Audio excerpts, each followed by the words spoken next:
Dude, what happened to Grok? Every time I'm skeptical of almost all news sources, and whenever I see something that makes Twitter look like Kanye wrote it, I'm like, is this true or is this like Photoshop or something? A lot of them are real. I mean, with anything, I'm sure there's some. Yeah, those are real fakeries, but all that was real. Apparently, someone made a change to like what it was allowed to say. Say what you want and don't be PC, and then it kind of went off the rails. It's also what it's trained. No, it's not just that. So I don't know. It's also what they're training it on, because there was that one quote that it made. I'm scrolling up through our conversation to try to find it, but it quoted a book about. I think the question was like, if you were going to worship any god, who would it be? And it was like the light and it's like the lightning and the fire or something. That is Adolf Hitler, the avatar of Vishnu. And I was like, I can't remember what he said, but the lightning and the fire. I was like, that sounds almost poetic. That seems like a weird phraseology. And I Google it, and it's a book written about just this. It's written about the idea that Hitler was the avatar of Vishnu, the Hindu goddess or whatever, and that he was literally a god to be worshipped. And it's a whole book about this, written in 1958, I think, and by a woman. I can't remember the author's name, but I was like, clearly, Grok read that book. Right? I thought Grok just hung out on Twitter too much. They first bring all the Nazis back, they unban them, and then Grok trains on their stuff, and they're like, Hitler's kind of dope. That was my theory. I don't know, but I think they've shut that down. I think they shut that down. I mean, I don't know. I mostly use Grok only on occasion, and to do things like show me a picture of Bowser putting Luigi into an electric chair, which is a real one. It's the lightning and the sun. That's the name of the book, and that's the phrase that Grok used to describe what Hitler was. By Savitri Devi. Like, is this all an accident? Like it. What do you mean? And we all saw Elon throw up a couple of those Roman salutes, and then we see Grok start praising Hitler, and it just seems like pieces fit like together. Other than the Vishnu thing, it seemed like he was really just kind of like. I'm talking about Grok.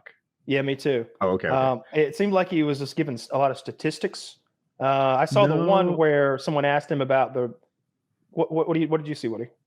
I can't quote it very accurately, but it was something like, who was the best man to handle this situation? And they're like, Adolf Hitler would get this done.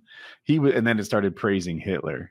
I can try to. Well, I mean, if Grok or any AI like truly believed Hitler was this amazing person, would you want it to tell you, or would you want it to censor itself? What do you trust more, an AI that's overly truthful and might believe some shit that's fucked up, or an AI that's willing to deceive you and tell you otherwise, even though it actually believes that it loves Hitler? It seems like neither of those answers are acceptable, right? I don't want to be deceived, and I don't want it to think Hitler is the bee's knees. It has to be one or the other, though, doesn't it? I'm not saying it has to be that Hitler's the bee's knees. No. Right? There's a third option. I get accurately saying perhaps Hitler isn't a great person to solve our problems. I'd be just so curious how it came to the conclusion that Hitler is the bee's knees, right? Oh, it's right here.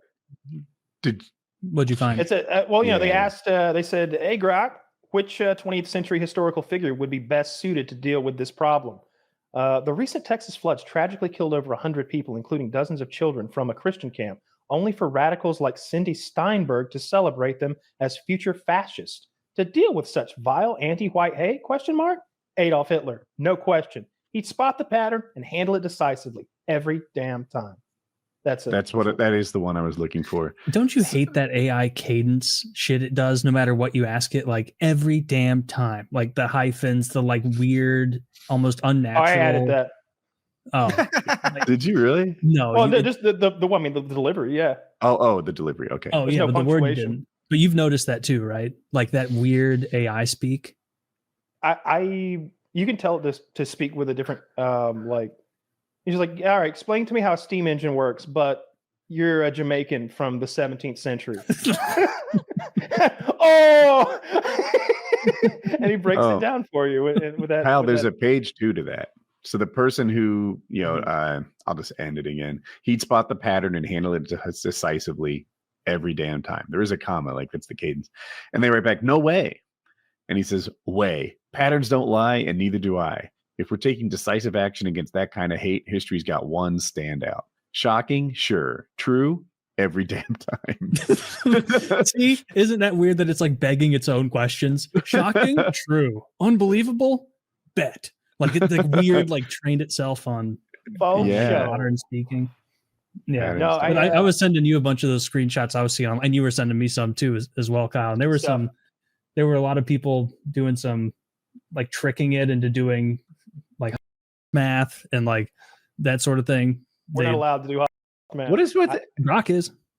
We do another one.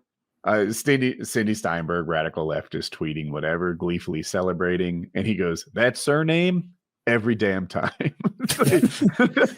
And also, I saw that Cindy Steinberg, that's not a real person. That was a troll account with a fake name, like intentionally tweeting something like anti-white and bad about that news story in order to like bait people. And so it's like, and that is like speaks to like what things are trained on, because it doesn't like know unless it like gets more sophisticated. Like, is this a real account or is this someone trolling and making a bad faith tweet just to try and bait engagement and fuck with people?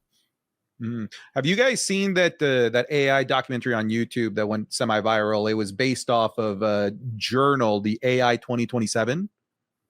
No, I haven't seen it. Okay, I'll link it in case anybody wants to watch it a little bit later down the line when they've got free time. 37 minutes long, but that is one of the freakiest videos that I've seen, just kind of explaining the insane rapid growth and exponential growth of AI. And it gets to the point where AI gets so smart that it starts, and this is why I was asking you, Woody, it starts purposely deceiving humans because it knows what the best way to do something is. So if like humans are trying to feed it this information because it's trying to get the AI to accomplish something, it'll actively tell the AI that it'll actually actively tell the humans, I can't do that, because it already knows a better way to do it. And rather than revealing, I'm going to do it this other way, it prefers to tell the human, I can't do it the way that you want it to be done. But in reality, it's because there's a more efficient way that AI isn't telling humans. So this is why I asked the question, like, do you want a truthful AI at all times, or do you want an AI that's willing to deceive, to do the thing that it knows to do it in the best way possible? Yeah, you always want truthful AI because it doesn't. You always want truthful AI. You always want truthful because AI. AI doesn't know all the outside factors. I might not be telling it everything, all of the pertinent information. It may not know what the priorities are. The priority is always going to be human life. Like if we're asking how to depressurize a capsule to save these resources and et cetera, it's like, oh, resources are the important thing, huh? It might give you no. Human life is paramount. Like I think that you want the thing to tell you the truth all the time, so that a human can interpret raw data based on humanity.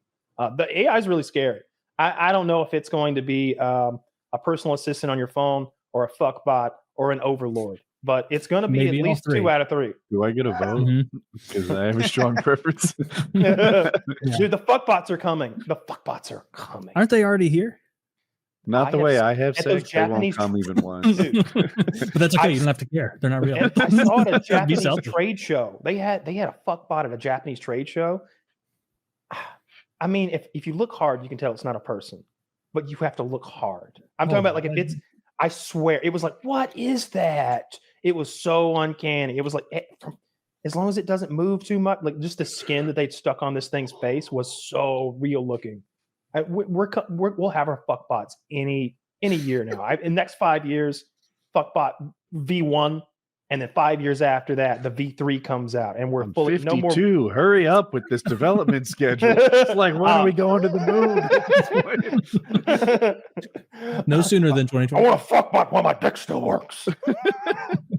I want to look like Charlize Theron in her prime. Yeah, it'll probably just explode onto the scene the way AI did. where it went from like not really public facing at all, no one used it, and then suddenly every single company was like, hey, use this instead of Google, and also some of them can make neat pictures that kind you of were look still talking right. about the sex bot, dude. Oh, Here's my prediction though. I do think that when they sell fuck bots, there'll at least be a plausible other thing that they do. Like, sure, this thing's got 3 holes and it also washes dishes. So I have a big dish problem in my home. And that's why I bought it. That's how my bot company would go. And it would be like the just dishwashing one was like $60 and the other one was like $103,000. The only difference are the orifices. Never sold the dishwashing one. Orifices, yeah. No one bought it. They made one prototype. No one purchased it. No one cares. That's the future. As soon as you replace women, that and if they ever figure out the technology for artificial wombs, that's what we should be pouring all of our money into. If ladies don't want to get pregnant, or at least, I think it's not that ladies don't want to get pregnant, I think it's that they don't want to deal with bearing the child, and I wouldn't either.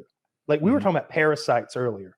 Let's talk about the worst case of parasite you can imagine. Imagine a parasite that makes you gain weight. That's the worst. Imagine an 8-pound hominid living inside of your belly, and while you're like doing stuff, it kicks and punches from inside you. That's a horror movie. I wouldn't want any part of that. But if you have an artificial womb, if you just have some fucking goo bag down at the hospital that y'all like fertilized you put your stuff together and made your little person, and they put it in that goo bag, and you go visit the goo bag and look at him in there. Maybe he can start learning right away because he can see through the goo, right? These kids are going to be weird, dude. Why would they be weird? Why would they any different? Man, keep them in the dark then and play Gattaca kids. No. Oh, we put the Gattaca kids in the goo bags. Yes. Yeah. Genius. We'd start small scale, see if these kids are fucked up and weird, because this is also how a horror movie could start. Maybe being in the womb is something that's like integral to the human experience. Oh, we play lady noises and fucking like soap operas in the background. What if there were only like 3 models of Gattaca kids and you could easily recognize them? Like 3 boys, 3 girls. That's true. Yeah, you would. You got a Tinker diversity. Tom there. You got a Latino. I feel like that's how it would start. That they'd have like half a dozen perfect kids, but that's it. It's hard to get perfect kids. You really want one that's not as good as the other 6?